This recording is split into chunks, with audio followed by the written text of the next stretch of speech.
আসসালামু আলাইকুম। তো সবাই কেমন আছেন? আশা করি আমি ভালো আছি।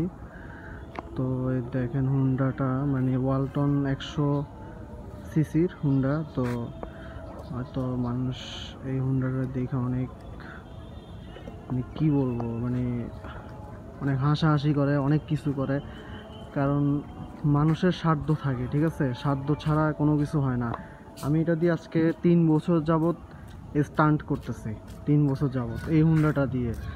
তো অনেকে এই বিষয় নিয়ে অনেক হাসাহাসি করে, অনেকে করে ভাই 100 সিসি হুন্ডা দিয়ে কি স্টান্ট করা যায় না? এরকম ভাঙ্গারি হুন্ডা দিয়েও স্টান্ট করা যায়। তো অনেকে এই বিষয়টা নিয়ে অনেক মন্তব্য করে যে ভাই আপনার হুন্ডাটা এরকম কেন, আপনার হুন্ডাটা নষ্ট, সামনে দিয়ে বাচ্চাদের মতো স্টিকার লাগাইছেন, ইয়া করছেন। তো ভাই আল্লাহ তো যা তৌফিক দিচ্ছে তাই করছে, ঠিক আছে? তো একবার শিখার দরকার। আমি এটা দিয়ে প্রায় 3 বছর করছি, হয়তো আমি নতুন একটা বাইক কিনবো ইনশাল্লাহ। আপনাদের সাপোর্ট ছাড়া তো কিছু করা যেতেছে না। আপনারা ভিডিওটি সম্পূর্ণ দেখবেন আর মানুষকে জানাই দিবেন যে এই ধরনের হুন্ডা দিয়ে কি আসলে স্টান্ট করা যায় কি না।